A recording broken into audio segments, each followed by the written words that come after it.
গ্রীষ্মের মরশুমে heatstroke dehydration এড়াতে চাইলে ছাতু খান। এটি শরীরকে ভেতর থেকে ঠান্ডা রেখে শরীরের তাপমাত্রা স্বাভাবিক রাখে।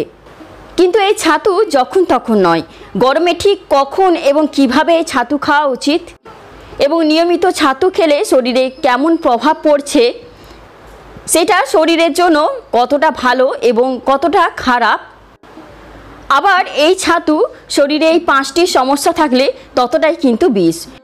এই সব কিছু সম্পর্কে আমরা বিস্তারিতভাবে আলোচনা করব এই ভিডিওতে, তাই ভিডিওটি পুরোটা দেখার অনুরোধ রইল। আমি পল্লবীস কিচেন অ্যান্ড ব্লগস্টারে সবাইকে ওয়েলকাম জানাচ্ছি। ছাতু গ্রীষ্মকালে খাওয়া একটি সুপার কুল এবং এনার্জি সমৃদ্ধ খাবার। এটি খেলে শরীর ঠান্ডা হয়। এটি গ্রীষ্মের মরশুমে তৃষ্ণা মেটাতেও সাহায্য করে। জলে ছাতু গুলে পান করলে গরমের দিনে শরীরে তাপমাত্রা বাড়ে না। তো এই ছাতু কি এবং কিভাবে তৈরি হয়? কালো ছোলা থেকে ছাতু তৈরি করা হয়, যাকে ছোলা ছাতু বলে। আরেকটি ছাতু হলো ছোলা এবং বার্লি মিশিয়ে তৈরি করা হয়। ভাজা ছোলা এবং বার্লি পিষে ছাতুর গুঁড়ো তৈরি করা হয়। ছাতু ডায়াবেটিস এবং স্থূলতার শত্রু হিসাবে বিবেচনা করা হয়। গ্রীষ্মকালে মানুষ নানাভাবে ছাতু ব্যবহার করে। এটি খাওয়ার অনেক উপায় আছে। আপনি ছাতুর মিষ্টি বা নোনতা শরবত পান করতে পারেন। 1 গ্লাস জলে 2 চা চামচ ছাতু, লবণ আর চিনি মিশিয়ে নিন। এটি পান করলে আপনি গরমে হিটস্ট্রোক ডিহাইড্রেশনের মতো সমস্যা থেকে রক্ষা পাবেন।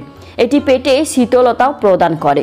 ছাতু তৈরি লিট্টি খেতেও অনেকেই পছন্দ করেন। কেউ কেউ পেঁয়াজ ও আমের চাটনির সঙ্গে ছাতু মিশিয়ে খান, আবার কেউ ছাতুর শেক পান করতে পছন্দ করেন। এরপর বলি ছাতুর পুষ্টিগুণ। অনেক ধরনের পুষ্টি যেমন fibre, iron, manganese, protein, magnesium এবং কম সোডিয়াম ছাতুর মধ্যে রয়েছে। তো এটি গরমে শরীরে শীতলতা জগায়। এর শরবত পান করলে শরীরে শক্তির সঞ্চার হয়। ডায়াবেটিস রোগীদের জন্য ছাতু খাওয়া স্বাস্থ্যকর বলে মনে করা হয়। অন্ত্রকে সুস্থ রাখার জন্য এটি অন্যতম সেরা খাবার। তো এরপর প্রশ্ন হলো যে কখন ছাতু খাবেন? দিন বা রাতের পরিবর্তে সকালে ব্রেকফাস্টে ছাতু খান। আপনি যদি শরীর থেকে টক্সিন অপসারণ করতে চান, তবে ছাতুকে একটি দুর্দান্ত খাদ্য হিসাবে বিবেচনা করা হয়। বার্লির ছাতু শীতলতা প্রদানের গুণ রয়েছে এবং গ্রীষ্মকালে এটি খাওয়া খুবই উপকারী। এরপর বলি ছাতু খাওয়ার স্বাস্থ্য উপকারিতা বা ছাতু কি ওজন কমায়? আপনি যদি ওজন কমাতে চান তাহলে ছাতুকে ডায়েটে অন্তর্ভুক্ত করুন। যারা স্থূলতায় ভুগছেন তাদের সকালে ব্রেকফাস্টে ছাতু খাওয়া উচিত। এই কারণেই আপনি দ্রুত ক্ষুধার্ত অনুভব করেন না এবং আপনি অতিরিক্ত ক্যালোরি গ্রহণ থেকে রক্ষা পান। হজম শক্তিকে শক্তিশালী করে। ছাতুর মধ্যে অদ্রবণীয় ফাইবার রয়েছে যা পাকস্থলী ও অন্ত্রের জন্য উপকারী। এটি কোলন থেকে চর্বিযুক্ত এবং তৈলাক্ত খাবার সহজে অপসারণ করতে সাহায্য করে। এটি কোষ্ঠকাঠিন্য দূর করে। ডায়াবেটিস রোগীরাও ছাতু খান। ছাতু একটি লো গ্লাইসেমিক ফুড যা ডায়াবেটিস রোগীদের জন্য উপকারী। ঠান্ডা ছাতু খেলে রক্তে শর্করার মাত্রা নিয়ন্ত্রণে থাকে।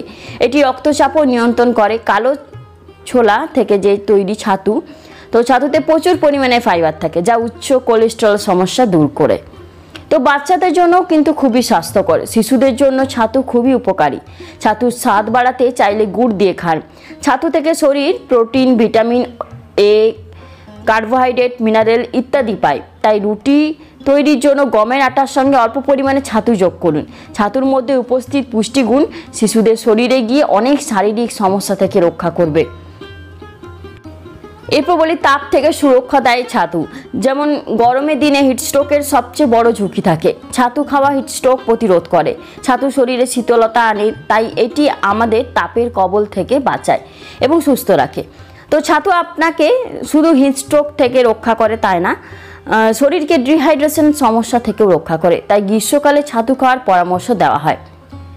এরপর বলি কালো চুলের জন্যও কিন্তু উপকারী। যেমন লম্বা, ঘন, সুন্দর এবং কালো চুলের জন্য ছাতু উপকারী। অনেক সময় পুষ্টির অভাবে চুল পাতলা হয়ে যায়, পড়া শুরু হয়, অকালে সাদা হয়ে যায়, কিন্তু ছাতুর মধ্যে উপস্থিত প্রোটিন, ভিটামিন এবং অ্যান্টিঅক্সিডেন্ট এই ঘাটতি পূরণ করে। দীর্ঘক্ষণ ক্ষুধার্ত অনুভব করবেন না ছাতু খেলে। আপনি যদি বারবার ক্ষুধার্ত অনুভব করেন বা আপনি দীর্ঘক্ষণ ক্ষুধার্ত থাকতে না পারেন, তাহলে ছাতু আপনার জন্য উপকারী। এটি খাওয়ার পর বা এর শরবত পান করলে অনেকক্ষণ ক্ষুধা লাগবে না। তো ব্লাড প্রেশারের জন্য রোগীদের জন্য ছাতুর সেবন খুবই উপকারী। এর জন্য ছাতুর মধ্যে লেবু, লবণ, জিরা এবং জল মিশিয়ে খেতে হবে। শরীরে রক্তের অভাব হলে একজন ব্যক্তি রক্তশূন্যতায় ভোগেন, তো এমনটা হলে রোজ জলে ছাতু মিশিয়ে পান করুন, অনেক উপকার পাবেন। এবং সুন্দর উজ্জ্বল ত্বক কে না চায় বলুন, কিন্তু আপনার ত্বকের বিশেষ যত্ন না নেওয়া এবং সঠিকভাবে পুষ্টি না পাওয়ার কারণে আপনার ত্বক হয়ে ওঠে শুষ্ক এবং অস্বাস্থ্যকর। প্রতিদিন ছাতুর পানীয় পান করলে আপনার ত্বক হাইড্রেট থাকে এবং নতুন কোষ তৈরিতেও সাহায্য করে। গ্রীষ্মের মরশুমে শরীরে শক্তি কমে যায়, এমন পরিস্থিতিতে ছাতু সেবন আপনার শরীরে শক্তি যোগায়। এছাড়াও খনিজ প্রোটিন শরীরের জন্য খুবই উপকারী, তাই গ্রীষ্মকালে ছাতু খাওয়া উচিত। এরপর বলি, ছাতু খাওয়ার উপকারিতা যদি বেশি হয় তবে কিছু অসুবিধাও রয়েছে, যা আপনাকে অবশ্যই জানতে হবে। অতিরিক্ত পরিমাণে ছাতু খেলে কিন্তু গ্যাস হতে পারে। গ্যাসের রোগীদের এটি পরিমিত পরিমাণে খাওয়া উচিত। যাদের ছোলা থেকে অ্যালার্জি আছে বা ছোলা হজম করতে অসুবিধা হয় তাদেরও ছাতু খাওয়া এড়িয়ে চলা উচিত। বার্লি এবং ছোলা দিয়ে তৈরি ছাতু বর্ষাকালে অল্প অল্প করে খেতে হবে। হিটস্ট্রোক, ডিহাইড্রেশন ইত্যাদির মতো গ্রীষ্মকালীন সমস্যাগুলি এড়াতে ছাতু হলো রামবাণ।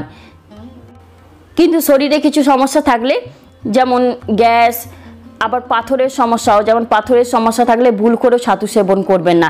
আসলে পাথরের সমস্যায় ছাতু খাওয়া খুব ক্ষতিকর হতে পারে, কারণ ছাতু এই সমস্যাটাকে আরও বাড়িয়ে দেয়। তো এমন পরিস্থিতিতে পাথরের সমস্যা থাকলে দূরে থাকাই ভালো।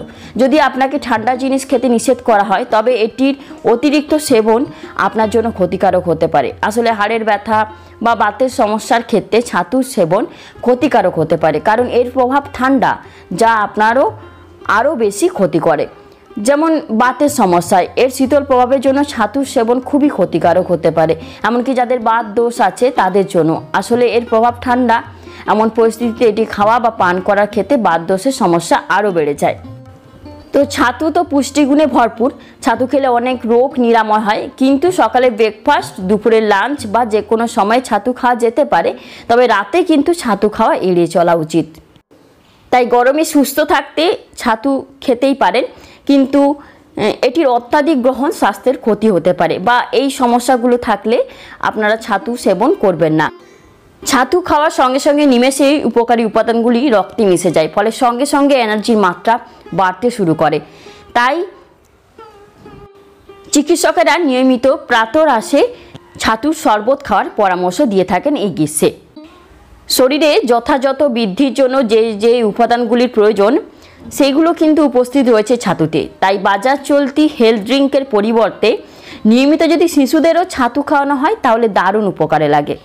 এবং গবেষণায় এও দেখা গেছে যে 60 বছরের পর থেকে যদি নিয়মিত ছাতু খাওয়া হয় তাহলে একাধিক বয়সকালীন রোগ শরীরে বাসা বাঁধার কোনো সুযোগই পায় না, কিন্তু সেটা সীমিত পরিমাণে খেতে হবে। আজ এখানেই, আবার চলে আসবো একটি নতুন ভিডিও নিয়ে। ততক্ষণ ভালো থাকবেন, সুস্থ থাকবেন। ধন্যবাদ।